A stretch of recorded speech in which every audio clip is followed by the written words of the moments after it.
Beaver Nation, I understand and share your disappointment with how our football season has started. My expectations for our program are high, and right now we are not meeting them. Head coach Trent Bray and I are reviewing every aspect of the program and committed to make immediate changes. With half of the regular season still ahead, there remains an opportunity to continue improving in every area. Your feedback is important to us, and it aligns with our own concerns and frustration. We value your support, and together we can create more memorable moments for Beaver Nation. The work to get back to our winning ways begins in earnest now. Go Beavs. Signed, Scott Barnes. And not Scotty Barnes in Toronto. No, this statement is horrendous. Although I'd be interested to hear Scotty Barnes' thoughts on Oregon State's football program right now. Yeah. I'm going to ask the question what to do with Oregon State. After UCLA, oh no, I guess they're not Power 4. This program is in a rough Oregon State spot. is you can make an argument the only program in the country that's worse than them is Kent State. Right now, yeah, Kent State has a gauntlet of a schedule, but they're also just not good. I think Kent State's lost like 25 or 27 consecutive games. Like they're horrendous in a level that you cannot fathom. Oregon State, it's not just the football product because you can make a very clear argument that they should have won 2 or 3 games. Sure. And sometimes the cookie crumbles that way. You know, one-score games, we see it in the NFL. We see it in college basketball. You see it in baseball a ton. Sometimes it just doesn't go your way. But we've talked about this across all sports. You can make some of your own luck.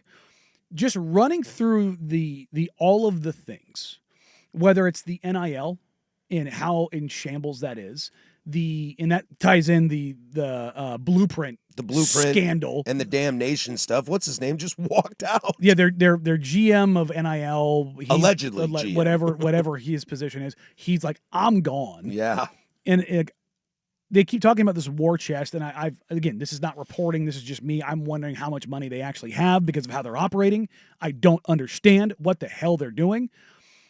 But this statement, the very last sentence. The work to get back to our winning ways begins in earnest now. You are 1-12 in your last 13 games. The earnestness should have happened a long time ago. A long time ago. You cannot get up there a week ago as Trent Bray and talk about how you can't fire your special teams coordinator because the continuity for your student athletes matters, and then fire him the next week because you know what that says? It says you're panicking. It says you don't have a plan. It says you don't have any core beliefs. Trent Bray got up there. I can't remember who asked him. It was Bill Oram. Are you fit to be a head coach? Why should you be the head coach? He's like, well, I love it here. That's not a good enough reason, Trent. It's not. There is nothing that they have done up and down. I am done saying, I don't like calling for people's jobs. I don't. You should be fired, Trent Bray. Scott Barnes, you should be fired. The president of the university, she should be fired. Every single person in power at that university should be handed a shovel to go dig their own career grave. Get the hell out. There is not a single tenable, savable thing about this institution or organization as it pertains to athletics. None. There is zero confidence in Scott Barnes. Absolutely zero. If you have it, you are insane. You are insane. I can't remember the last time I saw a functional program that was as good and as highly touted as Oregon State has been for the last 20 plus years that has fallen on their face harder than that university. It is disgusting. November 1st, they take on Washington State. I'm going down to that game. The question is do we outnumber them?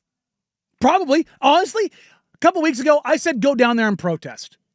Not you, like Oregon State fans. Don't run away. At this point, don't show up. Don't show up. Yeah. I wonder how cheap I can get into the building. Dirt cheap. I have like 3 rows of bleachers to myself. Yeah, don't even paper bag it. Like, if you're an Oregon State fan, don't even show up, man. Turn your back. And that's legitimately hard for me to say. It's like right now, tickets as low as $14. Good God. You could probably get a really good seat for $50. I would spend that $50 too. Stay after Halloween. I hope it's a night game. Yeah, it's a college football game. And new it's research. It's going to be a 12:30 kick. New research, dope. Yeah, it's going to be a 12:30 kick. Oh, sorry, I wasn't thinking of the Halloween game. This was this Saturday. Oh yeah, no, you're good. I assumed you were talking about this weekend against Wake Forest. Ooh. Like, you released this statement, head coach Trent Bray and I are reviewing every aspect of the program and committing to making immediate changes. The immediate change should have been Trent Bray left on the tarmac. By the way, against Washington State, it's tickets as low as $26. Ooh. So my bad. They know we're coming. So for $60, you can get a really good seat. Bob says this on the YouTube chat. I had this conversation yesterday with myself. I had it again this morning when I was listening to Dirt and Sprague, and then they asked the question too. At this point, is it even worth following this?